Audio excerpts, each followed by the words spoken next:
오종혁 국어TV. 예, 반갑습니다. 예, 오종혁 국어쌤입니다. 자, 오늘은 이형기의 민들레꽃이라는 시를 공부하겠습니다, 여러분. 자, 1년에 보시면요, 작지만 온 힘을 다해서 선명한 빛깔로 피어있는 민들레의 모습을 제시합니다, 여러분. 자, 쬐그만 것이, 자, 민들레꽃을 얘기합니다. 중심 소재예요. 쬐그만이라는 것은 어떻습니까? 전라도 사투리고요. 조금 작다란 뜻입니다. 노랗고 작은 꽃이 아주 예쁘다라는 의미가 되겠죠. 노랗게 노랗게. 그러니까 이제 노랗게라는 시어를 지금 반복을 했어요. 그러니까 이제 색채어를 쓰면서 어떻습니까? 아주 밝고 선명하게 그렇게 노랗게 피었다라는 걸 강조하는 거고요. 어떻게 보면 이제 꽃이니까 강하고 끈질긴 생명력을 갖다가 색채어를 통해서 드러낸다라고 볼 수가 있습니다, 여러분. 전력을 다해. 이거 온 힘을 다해. 그쵸? 사력을 다해서 혼신의 노력으로 샛노랗게, 그냥 노랗게가 아니라 샛노랗게 색채어를 또 썼죠. 피어 있다라고 이제 지시를 했어요. 그러니까 이제 한자로 말하면 이제 분골쇄신, 그쵸? 또 전력투구라는 말을 쓰죠. 그래서 전심전력, 안간힘을 쓴다, 공력을 들인다, 분투한다, 매진한다, 땀을 흘린다, 막 이러한 그러한 어떻습니까? 민들레의 모습을 알 수가 있는 거야. 민들레꽃이 피기 위해서 민들레의 노력을 지금 보여주고 있는 거죠. 그래서 샛노랗게라는 것을 한번 단어 공부를 한번 해볼까요? 여러분, 그 문법도 이제 여러분 1학년이니까 중요합니다. 아주 선명하고 짙게 노랗게라는 뜻이고요. 우리 그 복합어 중에 파생어입니다. 파생어. 어근의 앞이나 뒤에 파생 접다가 붙으면 이건 이제 파생어입니다, 여러분. 그래서 이게 접두사가 붙은 거예요. 그래서 어떻습니까? 둘 이상의 단어가 어울리거나 접두사가 붙게 돼서 만들어진 말은 각각 그 원형을 밝혀 적어야 된다. 엿듣다, 헛되다처럼 그 원형을 밝힌 그러한 단어입니다, 여러분. 그래서 이 접두사의 의미 꼭 확인하시기 바라고요. 접두사의 기능은 어근의 앞에 붙어서, 이 노랗게가 어근이거든요. 이 어근의 의미를 제한합니다. 어떻게? 이 노랗다라는 것을 강조하는 그러한 의미로 제한하는 거죠. 이렇게 단어 공부도 좀 해주시면 훨씬 더 좋겠다는 의미에서 말씀을 드려봅니다. 그리고 여기서 다로 끝났죠? 이 타는 뭡니까? 현재 사실을 서술하는 평사형 종결어입니다. 그러니까 현재 사실을 그냥 서술한다, 이런 정도의 그 평사형 종결어미가 쓰였다, 이렇게 기억을 하시기 바랍니다. 자, 민들레꽃에 대해서 한번 좀 볼까요? 민들레꽃, 국화과의 여러 해살이 풀이고요. 흰색이나 노란색입니다. 흰색이 주로 토종이라고 하네요. 자, 민들레 홀시되어라는 박미경 가수인가요? 대중가요도 있습니다. 선생님도 굉장히 좋아했던 노래 가사에서 한번 적어봤고요. 뭐 안질방이 꽃이라고 불릴 정도로 굉장히 작습니다. 그래서 그렇죠. 하지만 홀씨는 우리 이 노래처럼 엄청 많이 퍼져나가요. 그래서 생명이 강한 식물 중에 하나다라고 기억하시면 되겠고요. 뿌리가 아주 땅속 깊숙이 자랍니다. 그래서 막 짓밟혀도요 잘 죽지 않아요. 부러져도 줄기에서 이제 즙이 나올 정도로 죽지 않는 그런 강인한 생명력을 갖고 있는 꽃이다라고 볼 수가 있고요. 그러니까 어때요? 민초에 비유된 거예요. 민초가 뭐죠? 끈질긴 생명이 강한 백성들. 좀 우리 김수영 시인의 풀이라는 시 있습니다, 여러분. 이 풀의 의미 여기에 다 담겨 있습니다. 강인하고 끈질긴 생명력, 그렇죠? 민초입니다. 번식력이 뛰어나고 이런 콘크리트 바닥을 뚫고 자라나지 않습니까? 이렇게 어린 잎으로 이제 식용으로도 먹습니다. 뿌리는 또 약용으로 또 쓰이고요. 흰색 꽃이 원래 토종이고요. 노란색 꽃 중에는 꽃받침 부분이 이렇게 뒤로 처지지 않은 것이 토종이라고 하네요. 그러니까 여러분, 제목이 민들레니까 민들레에 대해서 좀 깊이 있게 좀 알면 훨씬 더 두루두루 좋겠습니다, 여러분. 그래서 원래 문둘레라고 합니다. 문둘레. 이게 이제 문둘레에서 주로 핀다 해서 문둘레라고 했대요. 그런데 지금은 민들레로 이름이 바뀌었다라는 설이 있습니다. 그래서 이러한 이 민들레에 대해서 좀 많이 알게 되셨죠, 여러분? 이 민들레에 대해서 지금 오늘 공부하는 거니까요. 과연 시인은 어떤 점에 주로 포착을 하면서 이 시를 바라봤는지 한번 비교해 보시면서 보시면 또 좋겠습니다, 여러분. 자, 이연에 가면은 이제 다른 공간은 욕심내지 않아요. 민들레가 주어진 한계 안에서, 주어진 조건 안에서 홀로 막 굉장히 혼신의 노력을 기울이는 이 민들레의 모습이 제시됐다고 합니다. 자, 일행해 볼까요? 아무것도 넘보지 않아요. 이게 뭐예요? 그러니까 이제 무역의 삶이죠. 우리 조선시대 사대부들의 어떻습니까? 자연 속에서 무역의 삶, 자연 친화의 삶을 살고 있지 않았습니까? 그러한 경지에 있는 겁니다. 이 사람으로 말한다면. 그래서 의인화한 거고요. 예, 절대 자기의 그 범위를 넘어서는 곳을 탐내지 않는, 예, 그러한 안본지족의 삶을 살고 있다라고 볼 수가 있네요. 사람으로 말하면. 다만 단지 애월하지 오직 혼자서, 혼자, 그죠? 단독으로 주어진 한계 그 안에서, 그죠? 예, 주어진 그 한계 안에서 아슬아슬하게. 자, 아슬아슬의 의미는 뭡니까? 예, 음성 상징어예요, 여러분. 굉장히 조마조마하고 위태롭게 뭐 하는 거예요? 노력을 기울인다는 얘기죠. 예, 그래서 한치의 틈도 없이, 그러니까 매우 작은 이러한 틈새도 없이 끝까지 뭐예요? 최선을 다한다는 거죠. 제가 열심히, 그쵸? 각고의 노력을 기울여서 완벽하게라는 뜻이죠. 완전 무결하고 천이무봉하게, 예, 필요한 것이 모두 갖춰서 부족한 것이나 흠이 없을 정도로 노력을 한다는 겁니다. 최선을 다한다는 거예요. 그래서 끝까지라는 부사어가 쓰였죠. 예, 마지막으로 이연을 마무리합니다. 그래서 시적인 여운을 남깁니다. 그죠? 예, 서술어가 빠져 있죠. 예, 이러한 예, 표현상 특징도 기억하시기 바랍니다. 3년에 가시면 이제 씨가 뿌려진 이 비좁은 곳을 자신의 자리로 이제 수용을 해요. 그래서 그 털을 잡고 있는 민들레의 모습이 제시되어 있습니다. 바위 틈새를 비집거나 막 해치거나 또 잡초를 솎아낸다 그러죠. 우리가 제거한다는 거예요. 잡초를 속이거나라는 것은 예, 뽑아낸다는 겁니다. 잡초를. 예, 김매기 하듯이 사람으로 말하면 화자의 그 화자가 이제 뭡니까? 파종을 하기 위한 구체적 행동을 드러낸 거죠. 화자가 바라본 뭡니까? 민들레죠. 민들레. 화자가 아니라 화자의 뭡니까? 화자가 바라본 대상, 즉 민들레를 얘기하는 겁니다. 민들레. 의인화했다는 거예요. 의인화. 주어진 한계 안에서 열심히 노력하는 민들레의 모습이 지금 구체화된 겁니다. 여러분. 아셨죠? 예, 여기서 화자라고 보시면 안 되고요. 화자가 바라본 대상입니다. 대상. 민들레예요. 여기서 예, 수정을 해주시고 바라겠고요. 씨 뿌려진 그 자리가 파종한 자리죠. 그렇죠? 예, 사람으로 말하면 그렇다는 얘기니까 의인법이 쓰인 겁니다. 당연히. 자, 바로 내 자리다. 민들레가 이제 내 자리다 이렇게 이야기한 거예요. 내 소유의 농토다. 민들레가 자랄 자리다. 그 얘기죠. 그렇죠? 예. 털을 잡았어요. 털을 잡. 그러니까 단단히 농사할 기반을 마련한 거예요. 사람으로 말한다면. 그래서 예, 공터와 자리, 공간을 마련했다라는 겁니다. 예, 누가요? 민들레가. 예, 주어는 민들레예요, 여러분. 민들레가 민들레꽃을 피기 위한 그러한 하나의 행위 과정이라고 보시면 됩니다. 자, 사연에 가시면은 이제 강인한 의지와 생명력으로 꽃을 피우기 위해서 노력하는 민들레의 모습이 담겨 있거든요. 자, 물을 길어요. 그쵸? 물을 막 퍼올려요. 어떤 역동적인 이미지죠. 이 시는 이제 전반적으로 예, 굉장히 정적인 이미지가 아니라 역동적이고 동적인 이미지다라고 보시면 되겠어요. 실뿌리. 자, 실뿌리가 또 있죠. 뿌리털의 사투리입니다, 여러분. 예, 수염뿌리라고 합니다. 자, 어둠을 힘껏, 그쵸? 온몸을 다 기울이다. 앞에 나온 그 전력투구 있었죠? 예, 그러한 맥락상 같은 의미입니다, 여러분. 이 떡잎의 끈질긴 생명력, 그쵸? 역동적 이미지를 얘기하는 겁니다. 그쵸? 예. 이 떡잎의 모습, 그쵸? 예. 그래서 예. 실뿌리와 떡잎이 뭐 하는 거예요? 굉장히 노력을 다하는 모습을 우리가 알 수가 있습니다.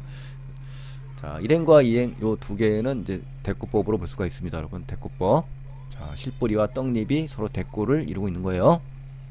그리고 그것들이, 자, 실뿌리와 떡잎들이 한데 한 곳에 어울려서, 그렇죠? 협력을 하는 거죠. 한데 어울려서 협력을 하는 거예요. 민들레 각 부분들이 유기적으로 협력과 협동을 해서 하나의 생명을, 또 민들레 꽃이라는 꽃을 개화하려고 하는 이 노력을 우리가 알 수가 있고요. 열심히 하는 겁니다. 열심히 한다는 거예요. 그래서 시어의 반복을 통해서 온 힘을 다 기울이는 협력하는 마음을 좀 드러내고 있고요. 한 대략 추려서 5일이라는 거네요. 5일. 그렇죠? 개화 기간이 5일이라는 걸 우리가 알 수가 있고요. 이 5일 동안의 모습을 위해서 뭐 하는 거예요? 실뿌리와 떡잎이 그렇게 끈질기고 노력을 많이 하고, 그렇죠? 한데 또 어울려서 열심히 전력 투구해서 뭐 하는 거예요? 닷새 동안, 대략 5일 동안 필 그 꽃잎을 위해서 뭐 한다? 노력을 기울이고 있다라는 거죠. 그렇죠? 명사형으로 끝남으로 인해서, 그렇죠? 역시 여운, 그래서 독자에게 시적 여운을 남기고 있습니다, 여러분. 자, 오연에 가시면요, 세상에 그밖에 할 일이 없다. 이거밖에 없다는 거죠. 노랗게만 피게 만들고 또 피어선 질 수밖에 없는 민들레의 모습이 나옵니다. 아, 이제는 피는 것뿐만 아니라 이제 어떻습니까? 떨어져야 하는, 그렇죠? 어떻게 보면 자연의 섭리죠. 피고 지는 그러한 모습. 우리 이형기의 낙화라는 시에 보면 우리 여러분 뒤에 설명을 하겠습니다만 이 낙화라는 꽃잎 떨어지는 모습을 또 시로 썼잖아요. 그것과 비교하는 연습이 좀 필요할 것 같아요. 학교 시험에 나온다 그러면 함께 비교해서 나오지 않을까 하는 생각을 해봅니다. 자, 첫 번째 일행에서 보시면요, 세상의 그 밖에는, 자, 민들레가 어떻습니까? 민들레 꽃을 피게 하려는, 그쵸? 이것밖에는 할 일이 없는 겁니다. 그래서 민들레가 민들레 꽃을 개화하게 만들려는 절대적인 모습을 드러낸 것이고요, 운명적인 이 민들레의 삶의 모습을 우리가 알 수가 있는 겁니다. 아주 노랗게, 그쵸? 색채가 드러나면서 노랗게만, 그쵸? 반복을 했죠. 생명력을 얘기하는 겁니다. 생명력. 그래서 핀다라는 것은 어떻습니까? 생성, 만들어지는 거죠. 또 상승, 이러한 이미지, 그렇죠? 생성과 상승적 이미지, 이러한 이미지가 있는 거고요. 꽃의 이미지가 그렇다는 거고요. 오로지 주어진 한계 내에서 욕심 없이 강한 생명력을 통해서 꽃을 개화하는 그러한 모습을 우리가 볼 수가 있고요. 피어서는 어때요? 떨어질 수밖에 없는 꽃이래요. 그러니까 역시 명사형 종결 어미를 명사형으로 시상을 마무리함으로 인해서 어떻습니까? 또 여운을 주네요. 뭘 생각해야 됐습니까? 우리 여운을 통해서 꽃이 떨어진다. 이제는 상승했으면, 그쵸? 생성이 됐으면 어때요? 소멸이 되고 하강이 되고 상실이 돼야 되겠죠. 이겁니다. 그래서 꽃의 한계를 제시했고요. 이 속에서 뭘 느껴요? 우리 허무감, 또 인생 무상을 느끼는 거죠. 그리고 낙화, 개화가 되면 뭐한다? 다시 낙화가 된다. 이러한 자연의 질서를 우리가 알 수가 있는 겁니다. 자, 6연에 가시면요, 자, 마지막 연입니다. 자, 중요합니다. 마지막 연. 운명에 좌절하지 않는 민들레의 모습을 우리가 알 수가 있습니다. 자, 쬐끔한 것이지만, 그쵸? 그 크기는 어떤 자로도 잴 수 없다. 그러니까 이제 역설법이 지금 여기서 쓰였죠. 우리 그 이영계 낙화에도 역설법이 있죠. 결별이 이룩한 축복, 그쵸? 이러한 역설법을 좀 썼다는 거 확인해 주시고요. 민들레 외적 크기보다는 내면의 가치를 더 긍정적으로 바라본다라고 볼 수가 있습니다. 아, 민들레 하면서 영탄법이 쓰였어요. 그래봤자, 그래봤자라는 것은 5일 동안 아무리 노력하고 협력을 해본들, 뭐 이런 얘기죠. 혼자 가는 자, 그쵸? 민들레를 의노한 거고요. 이연에 다만 혼자라는 식구 있죠? 그것과 대응이 되는 겁니다. 헛된, 무의미하다는 거죠. 덧없고 무의미한 꿈이었다 라는 겁니다. 하지만 하면서 이제 반전이 왔죠. 그래서 여기가 가장 중요한 부분이에요, 여러분. 헛되어도, 이렇게 헛되어도 좋은 꿈이 아니더냐, 뭐 이런 얘기죠. 서리법이 쓰였어요. 그러니까 굉장히 좋다는 얘기입니다. 니냐라는 그 어미는요, 물음을 나타내는 종결 어미가 되고요, 구어체적인 표현이면서 의문형으로 끝나면서 서리법을 만들어낸 겁니다. 한 닷새를, 그렇죠? 사연에 한 닷새 열심히 일했다고 했지 않습니까? 짐짓, 일부러라는 거, 일부러. 그렇지, 일부러 그렇게 영원인 척하고 거짓으로, 겉으로는 속과 다르게, 그쵸? 봐라 명령형을 쓰면서 지금 강조한 겁니다. 시인이, 화자가, 시적 화자가 나와서 뭡니까? 화자의 의지와 뜻을 강조하는 거고요. 저기 민들레가 이제 피어 있죠? 이 민들레는 피어 있다라고 사실을 제시했어요. 민들레의 어떤 당당하고, 그쵸? 꿈과 이상을 위해서 잠깐이지만 생명과 어떻습니까? 삶의 끈질긴 생명력을 드러내기 위한 그러한 표현이라고 볼 수가 있는 겁니다. 나름대로의 가치가 있다는 거죠. 그렇죠?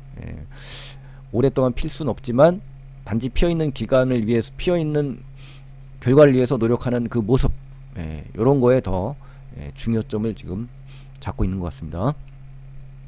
자, 핵심 정리 가시겠습니다. 자, 민들레 꽃이 제재고요. 주어진 환경에 최선을 다하는 삶의 모습이다 라고 기억하시면 됩니다. 여러분, 민들레와 민들레 꽃을 구분해서 정리하셔야 됩니다. 이 시에서는 민들레가 민들레 꽃을 뭐한다? 개화시키는 거예요.